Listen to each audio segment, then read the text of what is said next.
Okay, now we will do some exercise questions. So the first question is about finding the dimensions. So we need to find the dimensions of linear momentum, frequency and the pressure. So let's start with the first question. So how to find the dimensions of linear momentum? So linear momentum is represented by small p. And the formula of linear momentum is mass into velocity. So it's quite simple. What are the dimensions of mass? It is m, L0 and T is 0. Only mass is there in mass.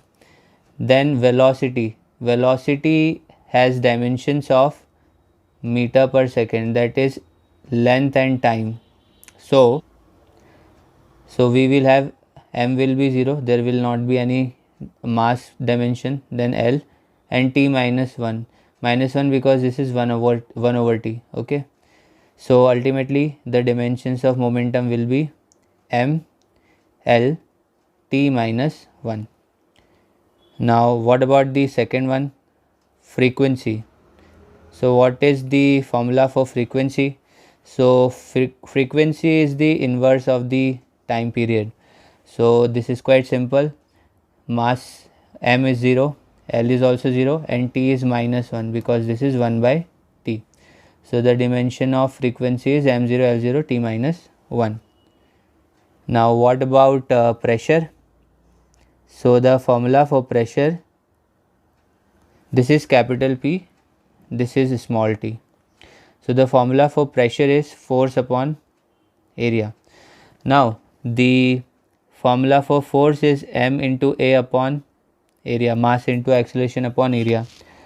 So the dimension of mass is m, dimension of acceleration is meter per second square, that is length t minus 2 upon area. Area is length square. So if you solve this, what you will get, the dimension of pressure will be m, L minus 1, T minus 2. So this will be the dimension of pressure. Now in this second question again we have to find some dimensions, but here the dimensions are of angular quantities, angular speed, angular acceleration, angular force, that is torque, angular inertia, that is moment of inertia. So second question. So in the second question, let's first find the angular momentum of the dimension of angular speed. So the angular speed or angular velocity is usually represented by omega, and the formula for angular velocity or angular speed is angular displacement upon time, that is theta upon time. So there is no dimension for theta. Okay, angle is dimensionless, and the dimension for t is obviously, time is obviously t. So this will be m0, L0, T0, and this will be m0, L0 and T to the power 1. So ultimately the dimensions of angular speed will be m0, L0, T minus 1 because this T will go upstairs. So T minus 1. Now what about angular acceleration? Angular acceleration is represented by alpha, and it is angular velocity or angular speed upon time period. So just now we find out that the dimension for angular speed is m0, L0 and T minus 1, and the dimension for time is obviously t. So it will give us m0, L0, T minus 2. So these are the dimensions of angular acceleration. Now the dimension for torque. Torque is the angular force. Torque, it is represented by tau. Now torque is force into displacement, perpendicular distance. So again the dimension for force, we know that it is m, L, T minus 2, and the dimension for displacement or distance is L. So ultimately the dimension of torque will be ml square t minus 2. So this is torque. Now what about the dimensions of moment of inertia? Moment of inertia is the kind of angular inertia. It opposes the change in the rotational motion. So moment of inertia is represented by I, and it is equal to mr square, mass into perpendicular distance square. So again the dimension for mass is obviously let's write it small m so that you do not get confused, mr square.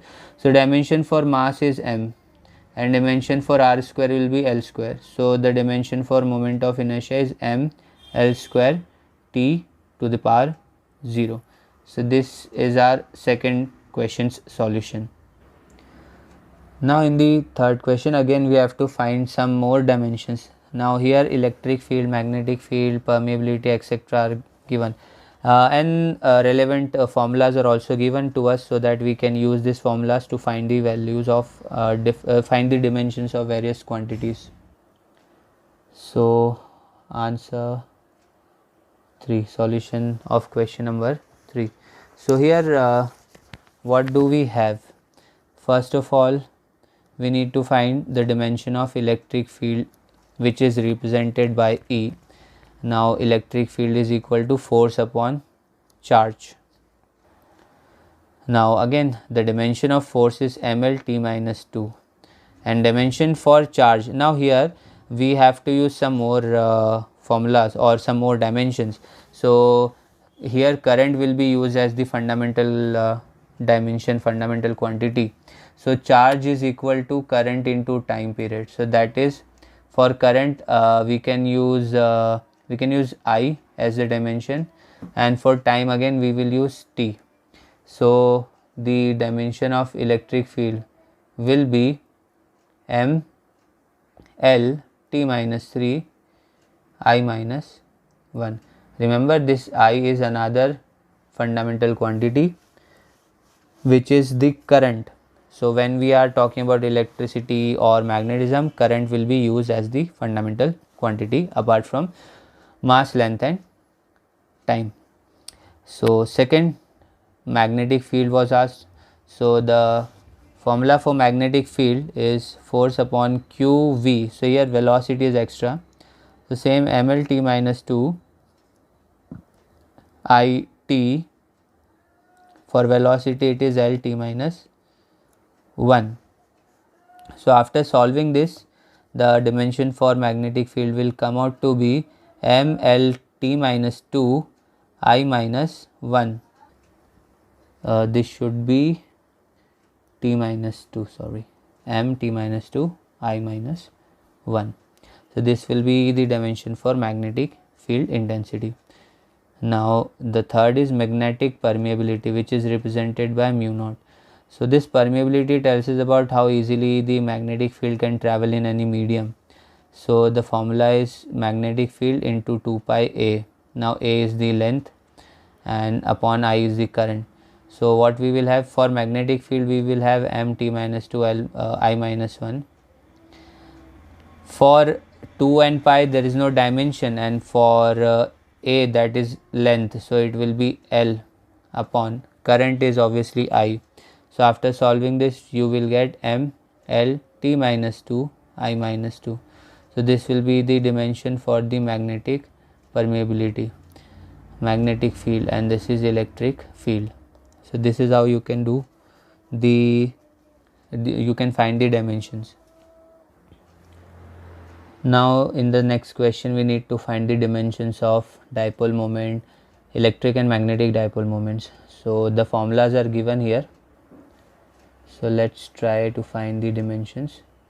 So solution for question number 4. So first the electric dipole moment. So it is represented by small p. Just please do not get confused with small p. It is also used for momentum, linear momentum, and it is also used for the electric dipole moment. So please do not get confused. So p into q into l, where q is the charge and l is the length. between the two charges, positive and negative charges. So here again the dimension of charge is current into time, and for length it will be only L. So this is quite straightforward, this is quite simple. So the dimension is L T I, M is 0 here. You will notice that in most of the cases where we have electric or magnetic formulas, different formulas, mass will usually not be there in many of the cases. Now the next is magnetic dipole moment, which is M is equal to IA, where I is the current and A is the area.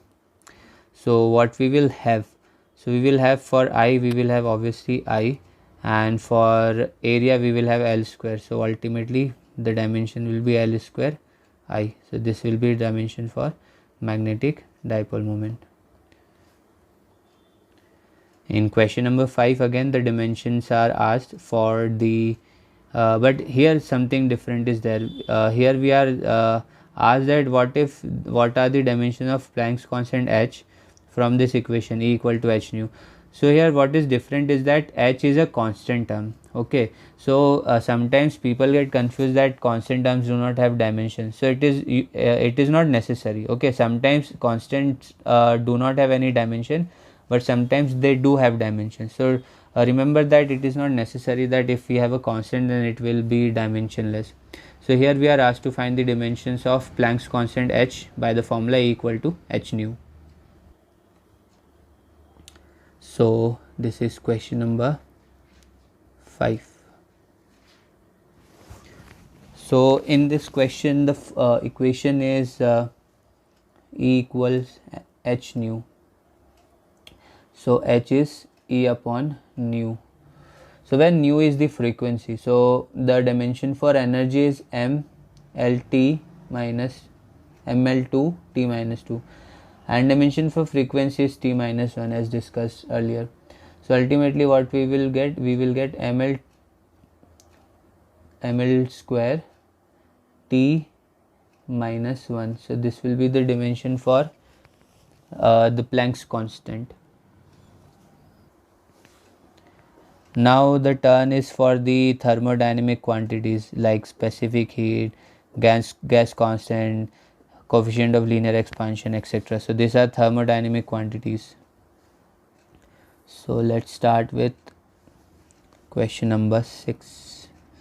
So the answer for question 6. So first they have asked us about specific heat capacity. So it is represented by C and the formula is Q upon m del T. So where the Q is the heat and the dimension for heat is similar to that of energy, because heat is the form of energy. So as discussed, energy has the dimension ml square t minus 2. So same dimensions will be used, ml square t minus 2 for heat. Heat is also a form of energy. Now next m is the mass, so it will be m only, and del T is the change in the temperature. Remember, this is not time, this is temperature. So change in temperature, so temperature is, we will have a new unit here. For temperature we will use K. Okay, fundamental quantity, just a representation. Okay, K is for temperature, remember, because temperature is measured in Kelvin. So because we have already used T for time, so if we have temperature which also starts with T, then it will be very confusing. So therefore we need to take some other notation and we choose K. So the dimension for specific heat capacity is L square T minus 2 K minus 1. So this is the dimension for specific heat capacity. Now next is the coefficient of linear expansion. So it is represented by alpha, and the basic formula of alpha is the change in length upon the original length into change in temperature. So change in length is obviously L, length is again obviously L, and change in temperature is K. Change in temperature is K. So ultimately what we will get, K minus 1 will be the dimension for coefficient of linear expansion. This coefficient of linear expansion tells us about the ability of any material to expand or contract. Then C is the gas constant. Gas constant is represented by R, and this can be, the dimension can be found out using the equation PV equal to nRT. So from that equation we have R equal to PV upon NT. So where pressure, P is the pressure, so for pressure we will have M L minus 1 T minus 2, because pressure is force upon area. Then for volume we will have L cube, length cube. Then N is the moles, okay, N is the mole. Mole is again a new constant, dimensional constant, and T is the temperature, that is Kelvin. So this is quite interesting. Here we have one more quantity, mole. So M L square T minus 2 K minus 1 mole minus 1. So the dimensions for gas constant. Now in the 7th question we have to take force, length and time as the fundamental quantity. So instead of mass, length, time, etc., we have to take force, length, time to be the fundamental quantities, and then find the dimension of density, pressure, momentum and energy. So this is quite simple. What they are asking us is to tell us the dimensions in the form of force, length and time. So first what they are asking us is about density. So density is mass upon volume. Now mass is force upon acceleration by F equal to ma, and V is the volume. We know that the dimension for volume will be L cube. So what we will have, we have to keep in mind that we have force as the fundamental quantity here. So F will be F, and for acceleration we will have L T minus 2 L cube. So ultimately what we will get, the dimension will be force L minus 4 T square. So this will be the dimension of density in terms of force, length and time. Similarly we can find for different things, like next is pressure. So pressure is force upon area, so it is quite simple, F upon L square. And now this can be F L minus 2, okay. Then next is the momentum. Linear momentum is mv. So mass is force upon acceleration into velocity.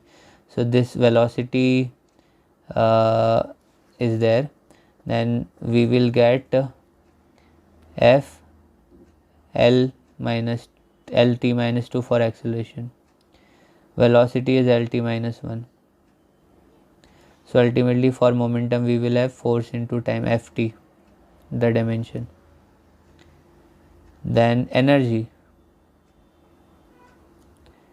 Let's say energy has one formula, half mv square, and this can be written as force upon acceleration for a mass and velocity square, so which will give us F upon Lt minus 2 L square T minus 2, because we have to take the square of the velocity. So this will give us Fl. So this is the dimension for energy in terms of force and length and time. Now the next question, question number 8. In question number 8, it is given that suppose the acceleration due to gravity at a place is 10 meter per second square. So we need to find its value in centimeter per meter square. That is, we have to convert the units here. So how to convert the units. So this is quite simple. So we know G is given as 10 meter per second square. We need to convert it into centimeter per minute square. So you can write it like this: 1 meter upon 1 second square. At the place of 1 meter you convert it into centimeter, so it will give you 100 centimeter, because 1 meter is 100 centimeter. And what is this can be written as 1 second into 1 second, 1 second into 1 second, because it was a square. So 1 second is equal to how many minute? So 1 by 60 minute. So minute square, 2 minutes are there. So G will be equal to 36 into 10 to the power 5, or you can also write 3.6 into 10 to the power 6 centimeter per minute square. So now let's concentrate on question number 9. It is given that the average speed of snail is 0.02 miles per hour and leopard has speed 70 miles per hour. So we have to convert these units into SI units. So this is again quite simple. SI unit for speed is meter per second. So we have to convert miles per hour into meter per second. Answer 9, solution 9. First, for the snail, the average speed is 0.02 miles per hour. Okay. Now let's convert. So 0.02. Now what is 1 mile? So 1 mile is equal to 1.6 into 10 to the power 3 meters. 1.6 into 10 to the power 3 meters. And what is 1 hour equal to? 1 hour is equal to 3600 second. 3600 second. So what we will get after simplification? We will get approximately 0.0089 meter per second after simplification. Now for the leopard, the speed was 70 miles an hour. So again 70 into 1.6 into 10 to the power 3 upon 3600. So after simplification we will get 31 meter per second. So this will be the velocity of leopard in SI unit. So this is quite simple. Just remember a few conversion factors, that is what is 1 mile equal to, what is 1 meter equal to, what is 1 centimeter equal to, what is 1 second equal to, what is 1 hour equal to. Just remember these few basic things. So now we can move on to answer number or solution number 10. So what is solution 10? So the height of mercury column in a barometer is given and it is recorded to be 75 centimeter. So now we have to calculate the pressure in different units. Okay, so we have to calculate the pressure in different unit. So let's try to do this question number 10. So first of all, height is given 75 centimeter. Density, I am representing density by rho. So density of mercury is 13600 kilogram per meter cube, and the acceleration due to gravity is 9.8 meter per second square. So the pressure has a formula H rho G. Height is given, it is 0.75 meter into 13600 kilogram per meter cube into 9.8. So after solving this you will get 10 into 10 to the power 4 and the unit will be Newton per meter square. And if you need to, this is SI, if you need to find in CGS, that is dyne per centimeter square, then you will get 10 into 10 to the power 5 dyne per centimeter square. So this is question number 10. Now what about question number 11? So we have to express the power of 100 watt bulb in CGS unit. So what is SI unit? We have to convert into CGS unit. So solution for question number 11. So 100 watt is given. So we know that watt means 100 joules per second. So in CGS unit what we need to convert is in erg per second. So 1 joule is equal to 10 to the power 7 erg. So this is quite simple. 100 joule per second is equal to 100 into 10 to the power 7 erg per second.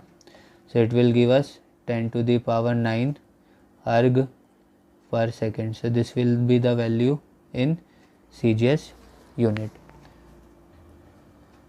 In question number 12, it is given that the normal duration of ISC physics practical period, that is the practical period of physics class in Indian colleges, is 100 minutes. So you have to express this in micro centuries. Okay, so this is quite interesting.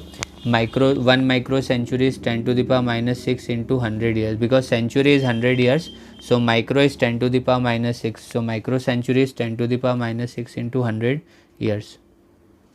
So the solution for question number 12. So 1 micro century is equal to 10 to the power minus 6 into 100 years. After solving this, we will get 10 to the power minus 4 years. So 10 to the power minus 4 years, we need to convert this into minutes, because we want to find in minutes. So 1 micro century is equal to 10 to the power minus 4 years, and 1 year is equal to 365 days, 24 hours, 60 minutes. So this will give us in minutes. So 100 minutes will be equal to 10 to the power 5 upon 5 to 560 micro century. So after simplification, 100 minute will be equal to 1.9 micro century. So in 100 minutes 1.9 micro centuries will be there. Now we have to convert in question number 13 the units 72 dyne per centimeter into SI unit. So answer 13, 72 dyne per centimeter. So the SI unit is Newton per meter. So 72 into, now what is 1 dyne? It is 10 to the power minus 5 Newton, and 1 centimeter is equal to 10 to the power minus 2 meter. So we will get 72 into 10 to the power minus 3 Newton per meter, which can be written as 0.072 Newton per meter. So this will be the value in SI units. Now let us try to do question number 19, which is a bit different. So let X and A stand for distance. Okay, so X and A has the dimensions of distance. So we have to check whether this two sides are equal, dimensionally equal or not, dimensionally correct or not. So solution 19. So one side is dx, integration of dx upon root a square minus x square, and the second side is L upon root L square minus L square. Obviously this leads to L to the power 0, this part. So let's check what we have for the different part. So this is our LHS, this is our LHS. Now what about the RHS?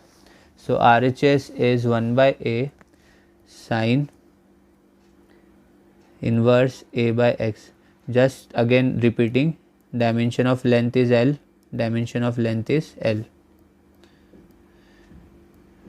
So here again what we have is 1 by L, and this is dimensionless. So what we have, L minus 1. So this is dimensionally incorrect. So this equation is incorrect dimensionally, and if something is dimensionally incorrect, that means that it is obviously incorrect. So this equation given is incorrect.